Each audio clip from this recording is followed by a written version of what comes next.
اور اب آپ کو بتائیں کہ انٹرا پارٹی الیکشن نظر ثانی کیس میں سما سے پی ٹی آئی کے وکلاء غائب ہونے پر چیف جسٹس قاضی فائز عیسیٰ نے سخت برہمی کا اظہار کیا۔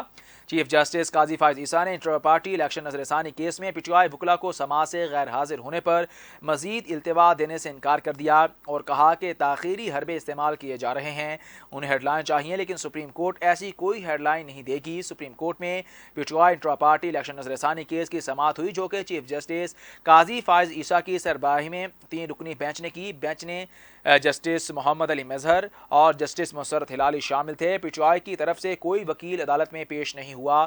اکبر ایس بابر عدالت میں پیش ہوئے۔ وکیل اکبر ایس بابر احمد حسن نے کہا کہ ایڈوکیٹ حامد خان کے التوا کی درخواست آئی ہے۔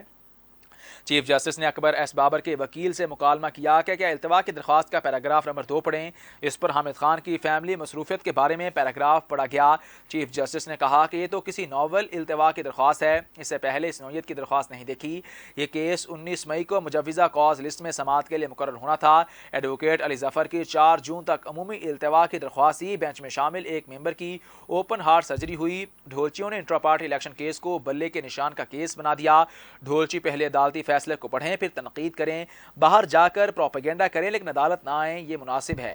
قاضی فائز عیسیٰ نے کہا کہ میں نے اس سے پہلے آج تک ایسی کوئی درخواست نہیں دیکھی جس میں فیملی مصروفیت کے سبب التوا مانگا گیا ہو۔ فوتگی یا خرابی صحت کے سبب التوا ضرور مانگا جاتا ہے۔ جسٹس محمد علی مظہر نے استفسار کیا کہ اس کیس میں تو بیرسٹر علی ظفر نے دلائل دیے تھے۔ چیف جسٹس نے کہا کہ دنیا بھر میں ایسا کہیں نہیں ہوتا کہ اپنی مرضی کا بینچ یا تاریخ مانگی جائے۔